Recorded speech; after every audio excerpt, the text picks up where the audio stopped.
राजस्थान का कोटा शहर और कोटा शहर का केशवपुरा एरिया सेक्टर 4।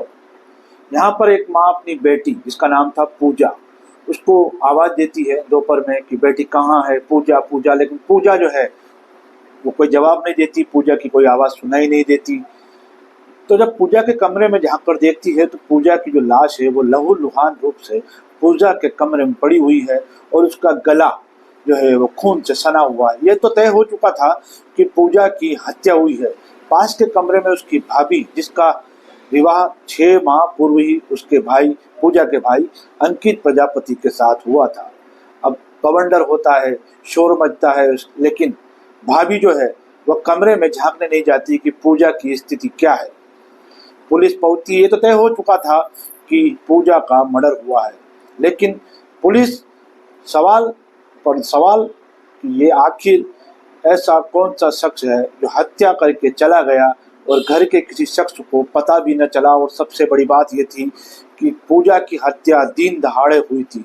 यहाँ तक कि किसी ने ऐसे शख्स को नहीं देखा जो हत्या करके जा रहा हो, या जो खून से सना हुआ हो, या जिसकी बॉडी पर खून लगा हो, या जिसके पास में कोई हथियार हो।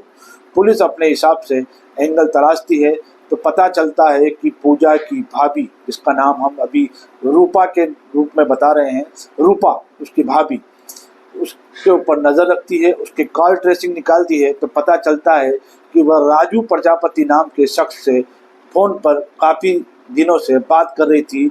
और राजू प्रजापति का मोबाइल जो है उस दिन केशवपुरा के इलाके में सर्च किया गया है। अब पुलिस जो है वो भाभी से सख्ती से पूछताछ करती है तो भाभी जो है वो टूट जाती है। भाभी, सबसे बड़ी बात है कि नाबालिग, भाभी भी नाबालिग थी। 6 माह पहले ही उसकी शादी पूजा के भाई अंकित के साथ हुई थी। अब पूजा के जो अंतिम संस्कार होता है उसके 2 से 3 दिन बाद पुलिस पूजा की भाभी रूपा से पूछताछ करती है तो वो टूट जाती है और बताती है कि हाँ, मैंने और मेरे प्रेमी, जिसका नाम है राजू प्रजापति, जो कि कोटा के पास का एक जिला है झालावाड़, वो झालावाड़ जिले के गांव का रहने वाला था। दोनों का प्रेम संबंध था। शादी के बाद भी जब भी मौका मिलता तो रूपा उससे बात करती थी और अंकित जब भी बाहर जाता था तो राजू चोरी छुपे उस घर में घुस जाता था। रूपा ने स्वीकार किया कि हाँ, मैंने और मेरे प्रेमी राजू ने, दोनों ने मिलकर इस हत्या को अंजाम दिया है। अब जब पुलिस उससे सवाल करती है कि हत्या का क्या कारण रहा, पूजा की तो तुमसे कोई दुश्मनी नहीं थी, 6 माह पहले ही शादी हुई थी, वो ननद थी, उसकी हत्या करने की क्या जरूरत थी।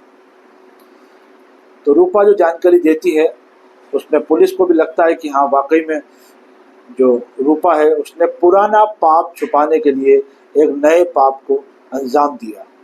रूपा बताती है कि मैं राजू से प्यार करती थी और राजू जो है शादी के बाद भी मुझे चाहता था, लेकिन ननद जो है पूजा, उसकी शादी जो है वो रूपा के गांव में तय हुई थी और रूपा को डर था कि जिस लड़के से पूजा की शादी होना तय हुई थी वह उसके बारे में और उसके प्रेम संबंध के बारे में भली भांति जानता था। तो रूपा को लगा कि हो न हो, पूजा का जो होने वाला पति है, मंगेतर है, वो इस बात को कभी न कभी पूजा को ज़रूर बताएगा और पूजा जो है घर में ज़रूर बताएगी, जिसके चलते उसे डर था कि उसका जो गृहस्थ जीवन है, उसके अलावा उसका जो प्रेमी है राजू के बारे में अधिक से अधिक जानकारी परिवार वालों को मिलेगी और बड़ा बवंडर हो सकता था, जिसके डर के चलते रूपा ने इस घटना को अंजाम दिया। जब राजू प्रजापति को गिरफ्तार किया तो उसने बताया कि मैंने पूजा के घर में पहले एंट्री की सुबह, और जब पूजा अकेली थी तो उसे गला घोंटकर हमने मारने की कोशिश की, लेकिन पूजा जो है वो शोर मचा रही थी। तो उसके बाद जो चाकू जो हाथ में लेकर आया था, उसने चाकू को उसके गले पर धारदार हथियार से खींचा, जिसके चलते पूजा की जो गले की जो नस थी वो कट गई। उसके बाद उसकी भाभी रूपा, उसे भी लगा कि पूजा ऐसे तो मरने वाली नहीं है, तो घर में जो संडासी पड़ी थी उस संडासी से पूजा के सिर पर वार किया गया और थोड़ी देर बाद पूजा जो है उसने अपने प्राण त्याग दिए। और उसके बाद राजू जो था उसने रूपा के जो पति हैं उसके कपड़े पहने, क्योंकि उसके कपड़े जो है खून से लद गए थे। अब राजू जो है चोरी छुपे जिस बाइक से आया था उसी बाइक से अंकित प्रजापति के कपड़े पहनकर निकल गया, और पूजा ने भी जो हत्या के समय कपड़े जो थे खून से लथपथ हो गए थे उन्हें बदलकर दूसरे कपड़े पहन लिए।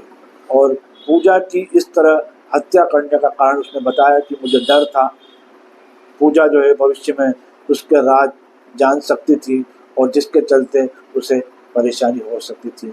पुलिस ने नाबालिग रूपा जो उसकी भाभी है पूजा की, उसे भी संप्रेषण गृह में भेजा है, और उसके अलावा राजू को गिरफ्तार करके जेल भेज दिया गया है। फिलहाल के लिए इतना ही, इजाजत दीजिए। सिंपल समाचार के लिए विक्रम सिसोदिया, नमस्कार।